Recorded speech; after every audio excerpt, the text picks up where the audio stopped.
Gym સંચાલક નીકળ્યા બંટી બબલી, રાંદેરના કાપડિયા દંપતી સાથે કરી ગયા ઠગાઈ। લાલગેટના ચાંદીવાલા કંપની થયા ફરાર।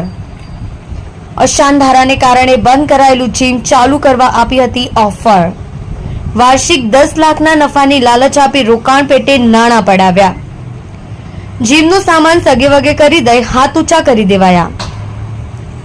જીમનો સામાન સગેવગે કરતો વિડીયો આવ્યો સામે। અડાજણ પાટિયા સ્થિત બ્લોસમ એવન્યુ બેઝમેન્ટ 1 ખાતે છે જીમ। જીમ સંચાલક મુઝફ્ફર અલી મકસૂદ અલી ચાંદીવાલા સામે ફરિયાદ। બંટીની બબલી રૂબીના બાનો મુઝફ્ફર અલી ચાંદીવાલા પણ ફરિયાદમાં આરોપી।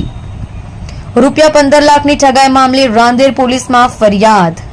સત્ય માટે હંમેશા સત્યની સાથે જોડાઈ રહો આર સુરત ન્યૂઝ ચેનલની સાથે। જી તમારું નામ? મારું નામ નીલોફર મોહમ્મદ સુહેલ કાપડિયા છે। શું ઘટના બની છે? અમે લોકોએ મુઝફ્ફર અલી ચાંદીવાલા અને રૂબીના બીબી મુઝફ્ફર અલી ચાંદીવાલા સાથે ભાગીદારી કરી હતી। બોડી બેટલ ફિટનેસ સેન્ટરના નામથી એક જીમ ચાલુ કર્યું હતું। એના અંદર એ લોકોએ 6 મહિના થઈ ગયા આ ચાલુ થવાને। આજ સુધી અમને લોકોને કોઈ પણ જાતનો હિસાબ આપ્યો નથી અને અમારા સાથે છેતરપિંડી કરી છે।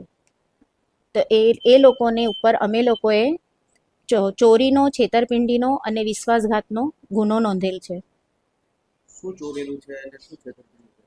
છેતરપિંડીમાં એવું છે કે આજ સુધી એ લોકોએ અમને કોઈ પણ જાતના હિસાબ બતાવ્યા નથી।